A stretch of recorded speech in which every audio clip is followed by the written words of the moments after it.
What's going on, and welcome back to another Acquire.Fi bi-weekly live stream, rocking every Tuesday and Thursday. Well, whatever time it is for you, early afternoon for us. Maybe it's your morning, maybe it's your evening, maybe it's the middle of the night. You just love us so damn much. You get up at 3 a.m. to watch us. Watch Andrew bust out some charts and hear us talk, give our thoughts on the latest and greatest news stories in this wild and never dull industry. How we doing today? Never a dull moment. Doing much better. It's nice to see that the heavy selling kind of stopped for the last couple of days here. But for the most part, I think we're still under the water here. Not quite out of the weeds. Felt really good looking at the charts. The price of Bitcoin over the weekend, and yesterday, almost 90K again, and then you zoom out and you see the charts just still wrecked. So nice over 10% recovery from the bottom, but still looking pretty nasty out there. Yeah, it's still quite early. I mean, even on the weekly charts, it's like, wow, still a lot of cleaning up to do. But in terms of like technical damage, I think we finally hit some levels that are considering supports. We were talking about this reload zone for ETH, so we finally tagged into it, which is nice. Bitcoin's still sitting within its RLZ. So, yeah, I mean, I think if we can start forming bases around here, this area, those could be pretty decent opportunities, but still very early. And it is Thanksgiving weekend coming up pretty shortly here in the next couple of days. So, activity, volatility typically kind of drops off for a bit. So, let's see. Yeah, the holidays typically a bit of a slow season. I don't know if there's much of a.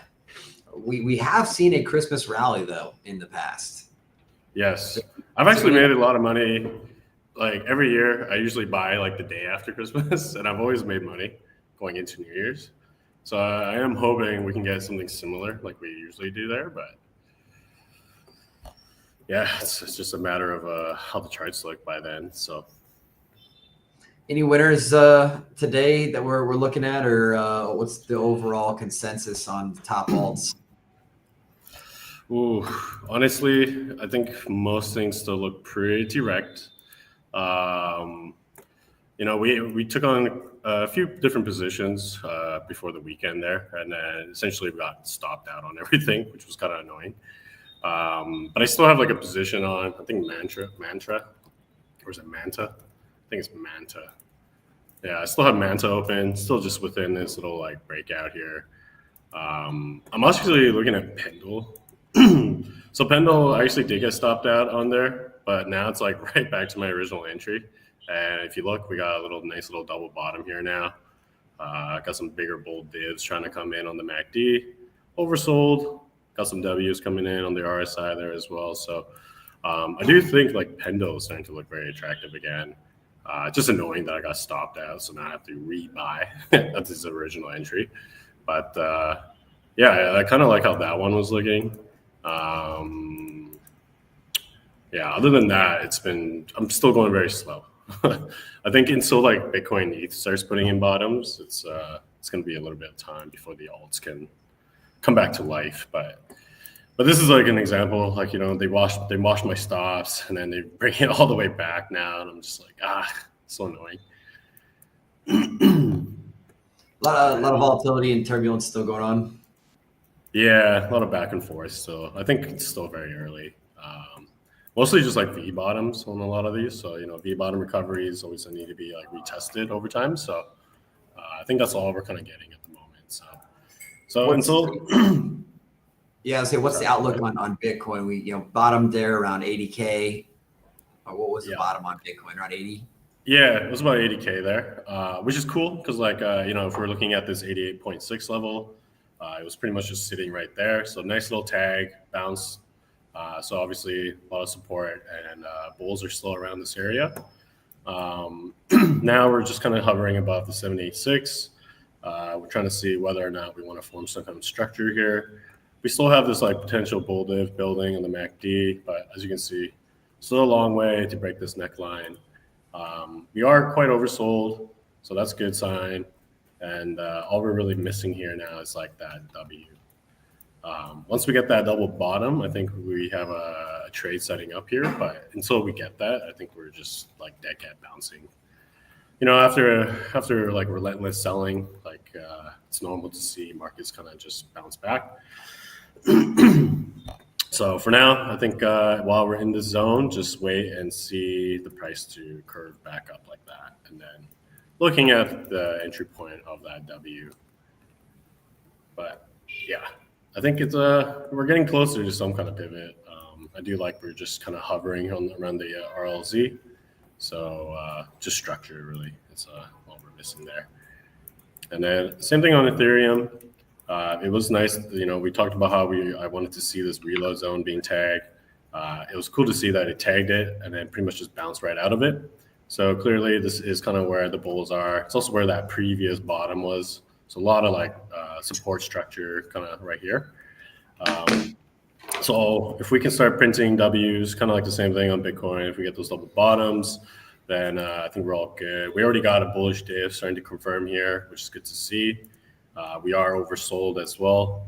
So momentum-wise, we're getting the confirmation. Location-wise, we have the confirmation. Now we're just missing structure. Do you think? And I think once we do get those structures, sorry. I mean, it does seem like a natural turnaround spot. We've been dumping for a while. Hit the retracement level, nice little bounce, pretty standard. Timing-wise, though, coordinated pretty well over the weekend with a lot of shakeup at the Fed. Trump, again, bashing JP, talking about who he's going to replace him with, talking about replacing him before May.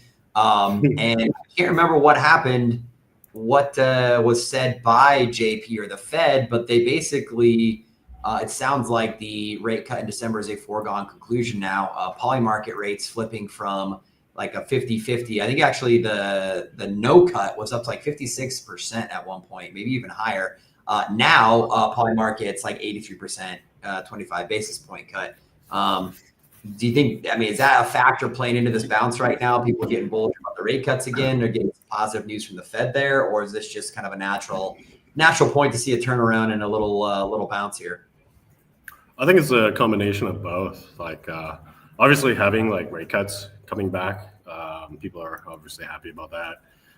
Mainly because like everybody was expecting no cuts. So the fact that it's starting to switch the narrative, obviously people are going to try to front run that. And then just naturally, like, after like this kind of like selling, it is normal to see, dead cat bounces. So I think it was just good timing on both sides there. Yeah. Like even like equities got rinsed here, but as you can see, we're starting to kind of V bottom, dead cat bounce back. So really just have to wait. I think we're still very early. We got to wait to see some kind of structure like how we did back here. I see you get these nice little double bottoms. So until we start getting that, I think be cautious, go slow. We technically have weekly tops here right now. So, you know how weekly tops usually go. So equity markets might be a little bit of trouble. And if the equity starts tanking, then I think crypto can probably start getting smacked. What's the dollar looking like? What's Dixie looking like? Dollar's having trouble actually trying to break out of this range here. So we've tried to poke twice above here, and it just keeps getting rejected, it seems. So there's a bit of a wall of resistance here. But it is like a pretty big wide W, if you think about it. It's a big weekly W that's trying to confirm here. So US dollar does look bullish in that sense. So it's just trying to, slow consolidation, a bit of a back and forth range. VIX has pulled off, so a lot of that volatility has chilled out, which is good in over terms. In like the sell wise, like I think a lot of stuff has been bouncing back. If you look at like the Mag 7s, all of those stocks are like doing pretty good again. Google's like ripping to all-time highs here. So a little bit of a weird mixed bag of ups and downs. I just wish my altcoins would come back to life. No joke. I think we have to wait a little bit longer, maybe another 4 years. Yeah, maybe. Hopefully not. still waiting to see some more W's coming in on these indexes. So this is kind of like the V bottom that I was talking about. If we can start forming like proper M's and proper W's, then I do see, a chance for the markets to kind of rally back a bit. But again, still very early. Look at most of these alts, they're still kind of just bleeding slowly to the low side. I still believe we are going to have to, retest the pretty much bottom of all these tails eventually. It's kind of what it looks like it's trying to do. But if you get like ones that are like kind of like this, like Mansa, where they are forming a base, forming double bottoms, those are going to be probably like the better bets in my opinion. So that's kind of what I'm risking on right now. Okay, nice. Yeah, I agree. I think Q1 we're gonna have to wait. I don't know how much of a alt season we're gonna get this year yet. I think very unlikely. Even next year is gonna be tough. We're gonna need to see we're gonna see a lot of catalysts come together all at the same time. Definitely still got a shot. Yeah. Not bearish on 26 yet, but got a lot of work to do. Yeah, definitely. I don't think they're gonna make it easy either to like time the bottoms on these. I think what we might just see is like a lot of these like big V bottom type actions, and then just like runaway markets, making it very hard to time the bottom necessarily. So, let's see what happens. We're coming into December pretty shortly here. Let's see if we can get a Christmas rally after Black Friday. Yeah, find your high conviction plays, DCA in. If you believe 26 is going to be big, that's how you're going to get the best price there. It's going to be tough to time the bottom there. If they don't pump, if we don't get a pump in 26, then, hopefully pick some good ones. They're going to be around for another 2 years before we start seeing the markets come back to life. Because as bad as these alts look now, they can still go down more. Yeah, dude, they can still technically go down another 90%. Not ideal, but it's just how the markets are. So, but if you're just buying like Bitcoin ETH, then like you can just do some kind of dollar cost averaging plan. That could be something of interest. But how's the Jan barometer looking? Pretty much like we were supposed to see like a rally back, but we never actually got that rally back, which is quite unfortunate. So, I don't have an updated chart here. Let me see. No, we haven't taken a look at it in a while. Yeah, it's been a while.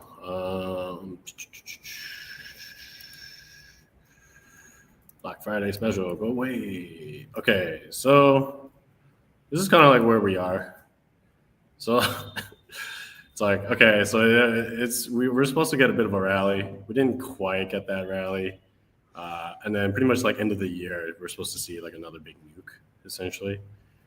Obviously, it's not what people want to see. So yeah, I mean, I was hoping that we were gonna get at least like rally back to the all-time highs, at least by end of the year. I guess we still have like a month away, so just still time for the markets to climb back. But outside of that, I think like that was kind of it. I still believe in this like 4-year cycle. Like we've pretty much hit the 4-year mark. Markets technically should be kind of topping out here, and things should technically slow down. So if we get a rally in Q1 and we go on to new all-time highs and have a really bullish 2026, and the 4-year plan is and the 4-year cycle is busted, Andrew has promised to shave his head. Oh my God. I never promised such things, but I pray that I am correct.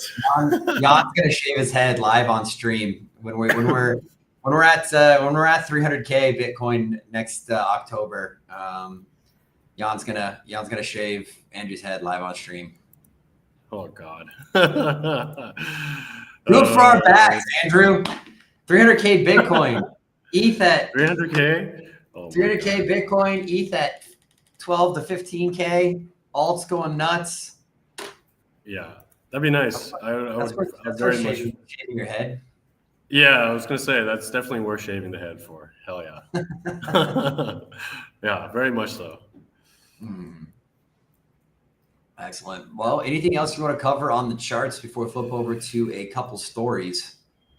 No, I think that's really about it. I think it's mostly just we're in location for a lot of these like names. Just gotta wait for structure now at this point, and then no rush in anything really, and then expect the markets to kind of get slow during this Thanksgiving weekend. Fair enough. We'll hop over here to some stories. Where is the share screen button? I should know this by now. There we go. So yeah, one of the big stories we were looking at last week, the no change at one point. Where's our chart here? Yeah, no change was up to 76%. Just when was that? Back 5 days ago. 76% of people were saying no change. Now today, massive flip to 83%, 25 basis point decrease. Over the weekend here, CME Fed Watch tool showing him that massive flip. I can't remember what. Do you have any idea what caused this? I know there was. I saw a few stories, but it was just the job numbers. Maybe it was the job numbers. Yeah. So Christopher Waller, I think, had a lot to do with it. Trump talking very, saying that he's going to be the next appointee. Trashing JP again into last week. Talking about how he's possibly going to pull him. Prior to May when Jerome Powell's supposed to be finishing his term. But I think maybe it was just here, Christopher Wallen, all the Christopher Wallen news. And some of the banks coming out saying they think JP is leaning towards a rate cut. Maybe all this talk from Trump on firing JP is starting to get to him. So he's not be more. Maybe this one will put the bags a little harder. Who knows? But maybe they're trying to save Christmas. They're trying to save Christmas. JP decided not to be the Grinch. He's trying to be old Saint Nick, jolly old Saint Nick, giving us that rate cut. If he really wants to be a Santa Claus, he's going to come in here with a 50-point basis cut. Oh my God, that'd be insane. That might give us a nice little kick in the pants that we needed through the end of the year to kind of turn things around and get people excited again.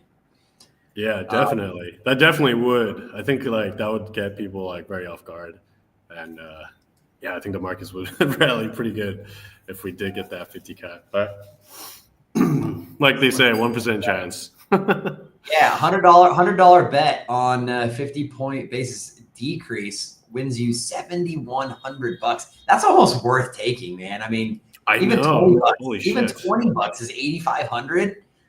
Oh, I might need to make some prop bets here this weekend. Yeah, that's not bad. $100, like screw the bar tab. Put $100 in this. Well, I mean, hedge it. So come in here, bet. Oh, no, that's not what I meant to do. $100 only wins you 120. Then you can come in your hedge. You're hedged that way. Bet your $20 here, you can win $1,400 if we get a 50 basis point cut. Bet $100. Hedge it with $100 on the 25 point cut. You can win 48 cents for yourself. That's not bad. And you get airdrop points. It's a free bet, right? I mean, it's a free bet that can win you $1,400. Well, technically, you should be hedging it with the no decrease, no? Because if they don't do any changes, then you pretty much lose both bet. Yeah, but I don't think the math works out on that. What's the no change? What's $100 bet here cost you? Yeah, $100. That's not bad. But then you're not guaranteed. I mean, there's no guarantee, but. Right. Yeah, you can do all three, but I think it's pretty safe. We're either going to get 25 basis point or a 50. I don't see us getting a no change at this point, but maybe. Interesting. I'm on the 25 bip side and no change.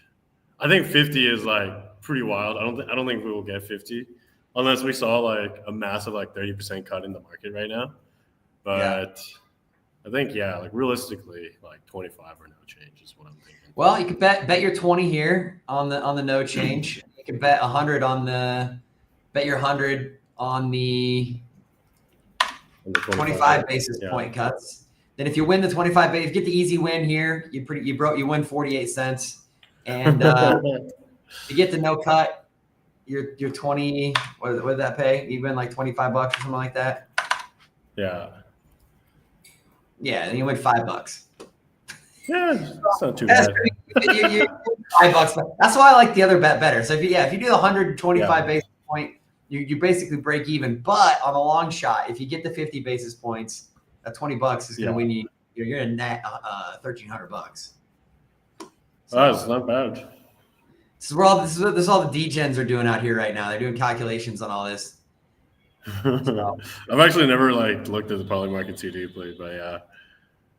I've never bet some decent odds. On poly market before. I would just look at stuff. I've never actually bet on anything. Well, Trump released the XT. What do we got? Any other fun ones out here? Maduro out. The Epstein one.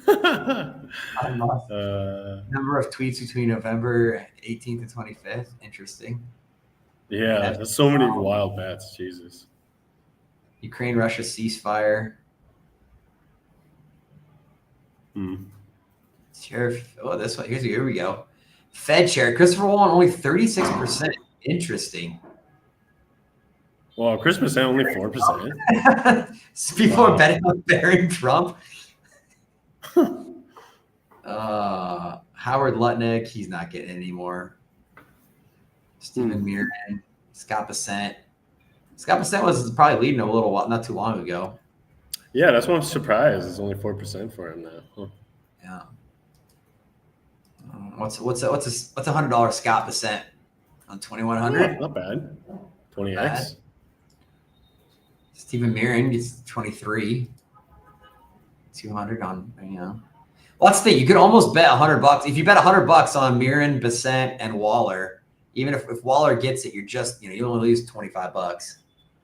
Yeah. But if one of these other two guys gets it, looking real nice. Man, it's so much fun you can have on Poly Market. I see why people are doing this. Yeah, this is why people love sports betting. I see why they are printing money. Yeah. Nice. Well, outside of the big rate cut news, that was probably the top story here over the last few days was the big jump or the big flip in bets on the rate cut. The other biggest news here coming out, big drama surrounding JP Morgan and MicroStrategy.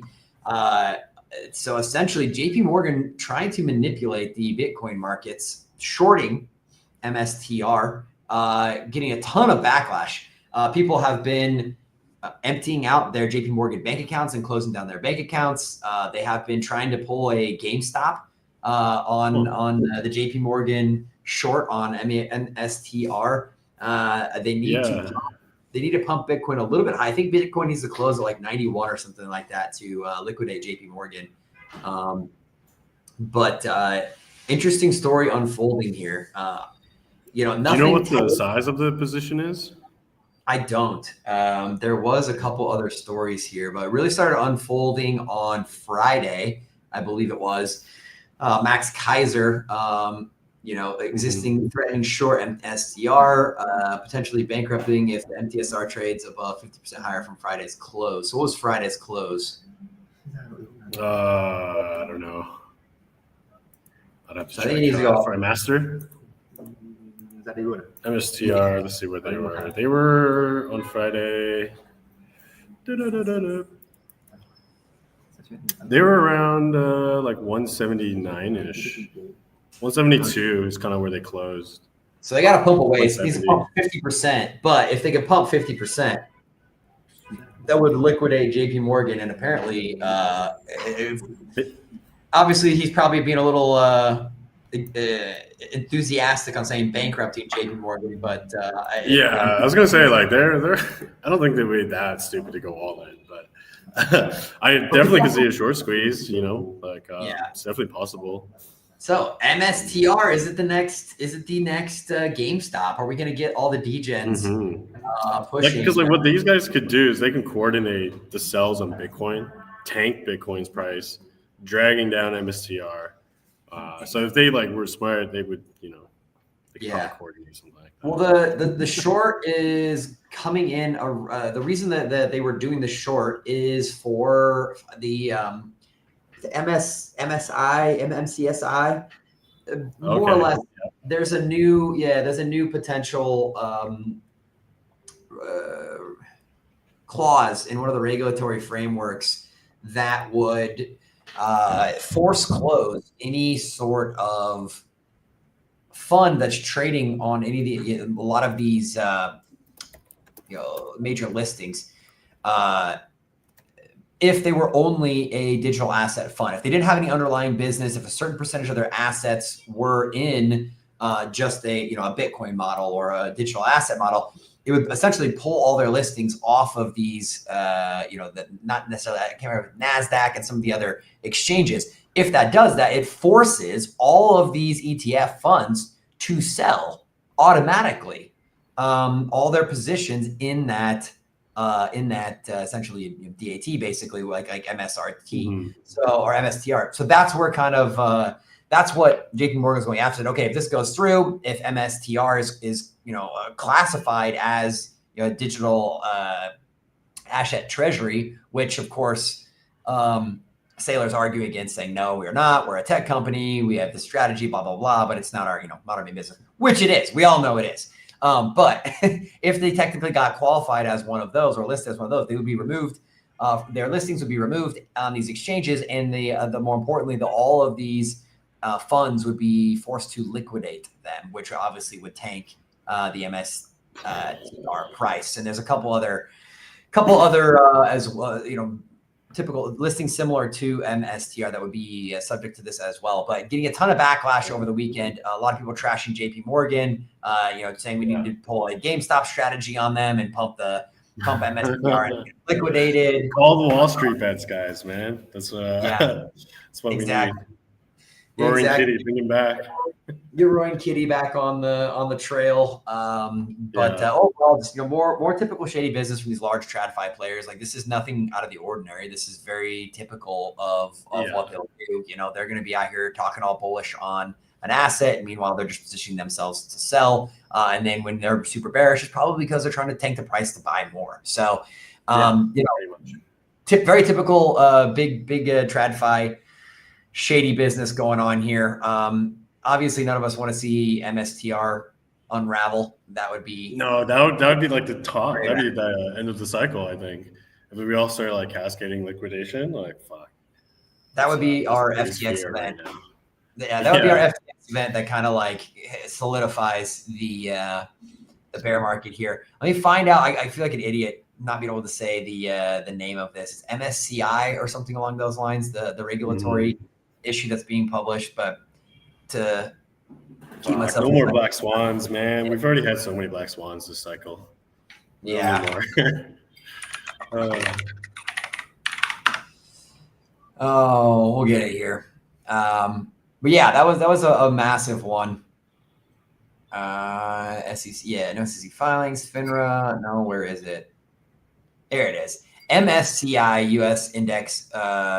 Okay, so they're possible delisting for major indices like the MSCI US Index due to a new rule excluding firms with 50% or more of assets in cryptocurrencies. MSCI's consultation opened October 10th, closing December 31st, targets crypto treasury companies like MSTR, which holds over 70% of its balance sheet in Bitcoin.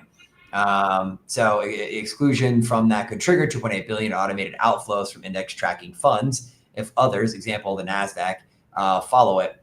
Balloons to 8.8 billion, creating a self-reinforcing downside. You get the idea. Basically, if they fall under this MSCI ruling, they're going to be removed from certain indexes, which could trigger NASDAQ and other large indices to also pull them. If they do, everybody's forced to automatically sell them if they're delisted. So that's the JP Morgan strategy. Is they're expecting MSTR to fall under this ruling, be removed, and to nuke the markets there. It could be one of those instances. If that happens, it's a temporary thing that even if it doesn't get enforced right away, where there's automatic selling, people will panic sell it. It could be just a strategic position for JP Morgan to push the price lower, capitalize on the short, and then buy a shitload of MicroStrategy and or Bitcoin in the process. I would imagine they would just buy Bitcoin. They just they buy spot, as much as they can. Yeah, exactly. So again, when we talk about being traders and why you got to be careful, these are the kind of plays the big fish are doing. right? They're trying to bankrupt MicroStrategy so they can get a better spot buy on Bitcoin because they have a 10-year, 20 or 30-year plan. They're not worried about what's happening next week or next month, So always never underestimate the depths that the bears will, or the big players will go to. Yeah. Crazy. On top of that, JP Morgan, kind of more evidence pointing this direction. JP Morgan dumped 25% of their MSTR position right before the MSCI announced Bitcoin companies can't enter major exchange indices. Insider trading at its finest, ladies and gentlemen. It's everywhere. It's not a coincidence that the few days before it's announced it happens. But it's America, baby. Nancy Pelosi. We have an index that the Nancy Pelosi index that copy trades Nancy Pelosi. Like people don't care anymore apparently about insider trading. No, you just pay a little fine. You make enough, you pay the fine, you keep with the rest. Meanwhile, JP Morgan, Citibank, and Morgan Stanley caught up in another bank data breach. I'm sure Privacy Coin's got a little pump off of this. Further entrenching the desire for privacy on chain. This is kind of getting out of the individual privacy side of things, which obviously this affects the individual privacy side of things. But if you go back and you watched the Vitalik speech that we talked about last week, again, highly encourage you to do so. It's only 8 minutes. Throw it on 2x. You can rip through it in under 5. But he talks about not only that a lot of our what we consider human rights and freedoms are grounded in the foundation of privacy, but in terms of scaling Ethereum and future-proofing these blockchains, security is a prerequisite for that. You're not going to be able to have these blockchains operating at the scale we need them to power the world's financial networks without an inherent built-in privacy layer over the top of it, or you're going to continue to see larger and larger data breaches and hacks as the sophisticated hackers move from TradFi into crypto. And as we scale out the infrastructure, as banks like JP Morgan come on building their own stable coins and their own blockchains, privacy is going to be more and more important to help prevent stuff like this from happening in the future. Yeah, man, seeing a lot of hacks and exploit lately. It's been so many this year. Well, this one isn't an exploit, but it might as well be. Pump Fund continues to be nothing but extractors from this market. They have raised over $1 billion just in their what was their IPO or their pre-IPO, the equity round that they did. Another $600 million that they raised in their initial coin offering, their ICO, their IDO, whatever we're calling it, their TGE that they did. So almost $2 billion raised in the last year in fundraising. That's outside of the $800 million that they did in revenue from their business model last year. But it's just been nonstop extracting. Obviously, they're going to be building and investing some of that back in. But how much was it? Another almost $500 million that they are being obviously the blockchain sleuths are figuring this out. So we don't have any confirmed proof, but it's pretty obvious at this point. Pulling out another $500 million in cash extracted from the crypto markets, not put back in. So memes continue to be the black eye on this industry. As much fun as they maybe were, maybe made a few bucks here and there. But at the end of the day, it was mostly the big players that were making money off of this, and they're not keeping that money in crypto. It's not getting green. It's not going to buy new tokens. They didn't take their winnings from the meme coin casino and invested in alts. They took that and cashed that check right away at the bank. So they're kind of smart. I mean, I don't blame them. I agree. So bad. Yeah, you can't blame them for sure. But people that are still arguing for meme coins being the future or whatever the fuck that Murad thinks, they are a net negative on this industry. Maybe that'll change someday, but I think memes are hopefully going to be going the way of NFTs at some point. It's hard to say. They just always come back. They do. I've never seen it so strong before, but it's like the NFT hype. I agree, where everyone was like, "This is the future tech. It's never going away." And then this cycle, nobody wants to touch NFTs. Well, NFTs were just the memes before memes. That's all they were. They were just illiquid memes. And so memes iterated on that product. And, they took the zeitgeist, they took the pop culture elements that were, baked into the NFTs with whatever different collections and the community you built behind them and all that shit. and rolled it into a more liquid asset that are even more speculative and more volatile, and that you can rug yourself or cash out real easy on it. It's just we need the market wants to speculate on things until we get pre-sales that come back strong, where you have this opportunity to really get these 100x's and stuff in an actual alt project. Memes are still going to be the most viable option. Do they ever go away? I don't know. If we see a lot of liquidity coming back into this market, if we see retail come back in, I do think we'll see some of the memes come back. We have such a short memory in this industry. People, if there's money to be made, cash will flow there. Yeah. So a great example is like looking at Doge, for example, right? It's been around for ages. So something like that, where like if you can find the blue chips of the memes or whatever, for sure, those could be potential for sure. Yeah. And we'll get another dog season, cat season, fucking hat season, whatever. Again, we'll have a frog season, but hopefully, as the market matures, we'll get into more back, I guess real, utility, if you want to call the what happened in the pre-sale market utility. It's slightly less scammy than the memes. Yeah. But eventually when we get full RWA on board, where we have true digital assets and most of the traditional financial infrastructure is in blockchain.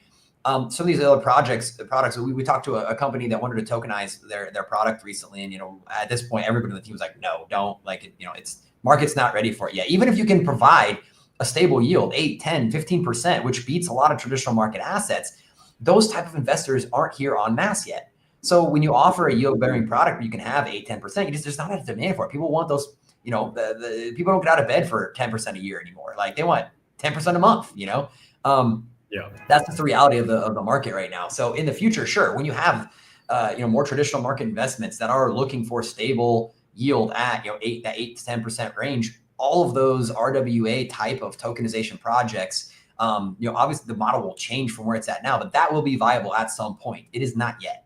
Maybe the next cycle. I think the next cycle there'll be like a big push towards it, because like even like to the tail end of this cycle, it's like been the main talk, like even at our conferences, right? Like, so I definitely see this being like the main. It'll either be that or it'll be the gaming of this cycle, where last cycle gaming was like the future, and then it died. Yeah, metaverses too. Oh my god! Yeah, do you remember metaverses? Next cycle, it'll just, in the bear market, it'll build, the technology will grow, and then next cycle will be like, we haven't heard mum from metaverse or gaming this cycle. Maybe next cycle, who knows? I still believe gaming. I'm still very long on gaming. It just makes too much sense. But hopefully RWA, it doesn't pull the same move. Hopefully it is next cycle where RWA can really get its footing, because it is the sector with the single largest potential. I mean, it encompasses real estate, it encompasses tokenization of anything and everything, it encompasses all the equities markets around the world, which is the U.S. equities market's 90 trillion in and of itself, right? So there's an insane amount of money that can be onboarded into blockchain and digital assets via RWA. It definitely has the most potential of any sector, but will the technology get to the point? Will the markets mature enough to where we, even just the UX, from a UX UI perspective, we know what DeFi tooling looks like. It's still terrible for the most part. So we've got a lot of growing to do yet. But if you're long in this industry, then it'll get here someday. So yeah, just a matter of time, really. Yeah, still very, very promising. What else do we got here? You can dive into this a little bit. Bitcoin volatility surging to 60, signaling a potential return to options-driven price action not seen since before the Bitcoin ETFs. I don't know. What does this mean to you as a trader? It means like volatility is coming back in. Maybe the market is preparing for more downside. So there might be people are loading up on their puts. Consider it like as an insurance play. Because like if you have a lot of like supply of Bitcoin, for example, and you're fearing like the market's gonna pull back and you don't want to sell any Bitcoins, then like what people will do is they'll buy puts and then use those options as like an insurance policy. So you still get to keep your spots open, and then anything that comes down, you can possibly get some profits on top of that, right? And then you never have to sell your position. So I think that's kind of what it's showing, is like, okay, there's a lot more buying interest in these options. I don't know which direction they're buying in, but I would assume it's like buying more puts. I don't know if they're buying calls just yet. It's still pretty early, in my opinion. I would be looking towards puts as well. So yeah. So maybe the opposite of what Cointelegraph saying it's positioning for the next major rally, or it could be quite the opposite. Yeah, I never know. You never know. Yeah. Well, overall, not looking good. This is a bad sign on the macroeconomic picture here, not necessarily just for crypto, but for the markets overall.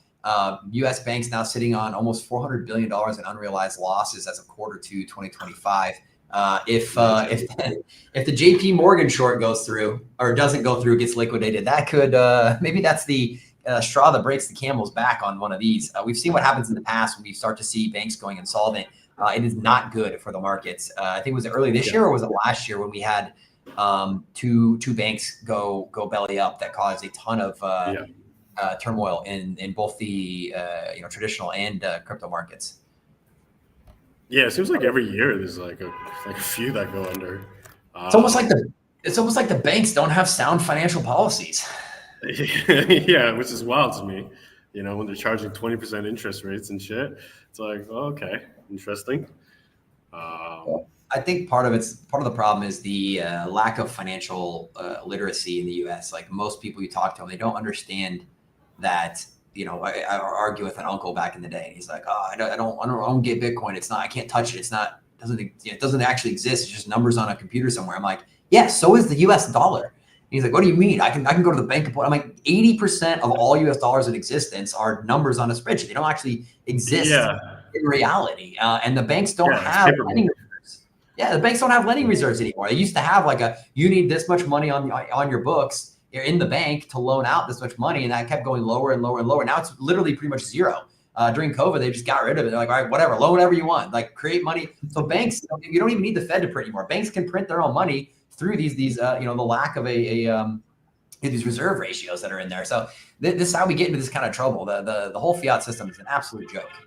But there's a story that came out. I need to do a little more research to talk on educate to not sound like an idiot when I'm talking about it. But essentially, and we kind of touched on this a few weeks back. One of the things the Genius Act is allowing to do or forcing to do is that all of the new stablecoins being created need to be backed 1-to-1 by U.S. Treasury bills, nothing else, not physical cash, not gold. They need to be by Treasury bills. So it is essentially, I'll pull up the story on Thursday and we can look at the actual numbers on it. But what it's doing is essentially forcing people to buy U.S. debt, which is one of the biggest issues that we've had recently, to the tune of like in the immediate near future, like how many billions and billions of dollars, I can't remember, but they're projecting the stablecoin market to be in, the tens of trillions at some point. Essentially, that's how they're going to try and save the U.S. dollar. Save the U.S. dollar. It just basically kick the can down the road another 10 years. Yeah, I was going to say, they're just kicking the can down further. Like, okay, let's just switch it to this medium and it'll be okay. Yeah. It's not solving the problem in any meaningful way. It's sticking a Band-Aid on the hemorrhaging artery at this point. So that is good and bad with the stablecoin acts that are coming through. Yes, it's going to bring a lot of adoption to this industry. It's going to bring a lot of cash into this industry, but it is not helping us solve the fiat problem. It is giving the fiat system a lifeline for at least another decade. Mm-hmm. Yeah, it should be interesting to see what happens. It's like the race to stablecoins right now. Plan B, major OG in the space. The Plan B, his stock to flow model, it's been scrutinized a lot. It hasn't been near as accurate this cycle as it has in previous cycles. But if you zoom out further, Plan B, still sticking to his guns on his overall model. Saying 2019 was projected for 100 billion, 5K Bitcoin. This said would grow to 1 trillion, 50K Bitcoin between 2020 and 2024, which it has. And the halving period, which is the blue arrow there, same chart showing a $10 trillion market cap and 500,000 BTC by 2028. So a lot of people were saying getting closer to this range this cycle, but his model's still predicting this by the into the next cycle there would still be accurate. So Plan B is still bullish on the long-term outlook for Bitcoin. I don't think that deviates from what we believed here. We'll keep saying, you buy, and within 5 years, you no matter where you buy, even about the absolute peak of the top of the previous cycle, within 5 years, you're in the black again. Yeah, just go around the halving events. So if you notice, like all of his projections are during these halving events. So yeah, I mean, it was very realistic, you know. So stay long-term bullish on Bitcoin regardless of what happens in the next quarter here. I think that's maybe a little silver Yeah, lining. 5-year horizon. Just thinking a Yeah. 5-year horizon, you'll be fine. Well, the probably the third biggest story we saw over the weekend, a long-awaited launch of Monad. Monad launching yesterday, doing all right.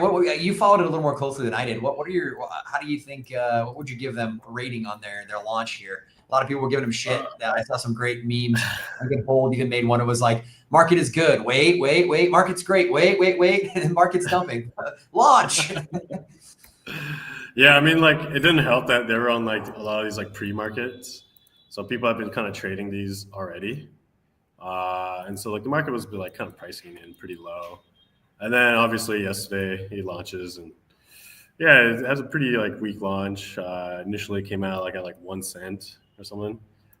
They try to rally it up to like 3 cents, and now it's just kind of flat again. It's hard to find like a good chart on TradingView for it, to be honest. It's like all the charts are kind of like weird. They got these weird candles, which I don't like. But yeah, we're sitting about 3 cents right now. It is trying to like form a bottom here. I don't know if am I sharing my screen yet? Not yet. No, go ahead. Okay. Let's remove that. Let's put that on there. There you go. So yeah, like you can see, like nice saucer bottom, right? Little big W's here, a lot of little W's. So I do think Monad is trying to put a bottom. Like this has been trading for already quite some time now. Like, you know, it's been around since June. I don't know how they got that price data. But like it was on pre-markets of like all the dexes and stuff like that. I don't know. These chart data are so weird on these. But yeah, I've been kind of looking at the Bybit chart here. But yeah, I mean, I think bottom wise, you know, this is kind of where you want to see the markets try to bottom here for this. Generally with me though, anytime we get these like new like tokens that launch, I'm always on the short side. I believe, you know, most people are going to be dumping their airdrop eggs. So that should cause a bit of a sell pressure. They did try to pump it yesterday. Now it's just a matter of seeing if retail is still going to keep buying, which I don't think so. I think most retail have already bought in. So at this point, yeah, we'll see. But you're definitely at the bottom of the range. Well, yeah, we know the Monad guys and like what they're doing from a network perspective long term. But yeah, just tough markets. But you know, with a project that large, it's not like it's a micro cap alt trying to do their TG where you can just delay it and delay it and delay it. Like there's investor deadlines, there's tech deadlines. You have a whole team and hundreds of millions of dollars behind a project. You can't once you kind of pick that hard launch date. Regardless of the markets, you got to stick to it. It's really hard to push those dates back. So, yeah, and they've been planning this for a while. Yeah, so. If they had the option, I'm sure they wouldn't have launched yesterday if they could have with the markets where they're at. But out of their hands, kind of at that point. Once you're talking about a project of this size. Yeah, exactly. And like people are gonna shit on airdrops no matter what. Of course, if they don't make $1 million in airdrop, they're gonna like shit on. Good deal. Well, that's, I think, all we got here for today, but lots to follow up with on Thursday. On Thursday, we'll be back, talk a little bit more, see how the JP Morgan story is unfolding, take another look at what's going on with the rate cuts, maybe follow up on how Monad's doing. I'm sure I'm sure between now and Thursday, there's going to be 20 new breaking stories that happen in the meantime. So we'll talk about those as well. We'll kind of see how this rally is unfolding. Do we continue upwards? Are we going to kind of start to form the right side of that W, or we do see the markets falling back down over the next couple of days? But lots going on. There is peace talks going on between Russia and Ukraine, which could drastically affect the markets. I think that is due to have some resolution here later this week as well. So a lot going on the macro stage, a lot going on within crypto as well. Tune in on Thursday. We will cover all that and more, along with back with some more charts. Maybe we'll have a few buy options that are looking good as some of these charts develop, some of these setups develop, or maybe we'll be more of the same. Maybe back in the red and slow news week. But we'll chat more on Thursday. That's true. It's Thanksgiving on Thursday. We'll still be here. We are not in the US. We're not really doing anything crazy for Thanksgiving. So we will be live on Thursday, regardless of it being Thanksgiving in the US. If you're watching in the US, it'll be Wednesday night for you, middle of the night anyway. So maybe we'll give you something to watch the replay Thursday morning, so you can go and when your family's giving you shit about, oh, how's our Bitcoiner doing? You'll have some firepower to come at them with. Yeah, just think of it as like a Black Friday sale. That's right. That's right. Bitcoin was just front running the Black Friday sale. That's all it was. Pretty much. Pretty much. All right. Thanks everyone for tuning in. As always, please like, comment, subscribe. We're always open to requests for charting, requests for stories to cover. And until next time, thanks for tuning in. Catch you later. See you guys Thursday.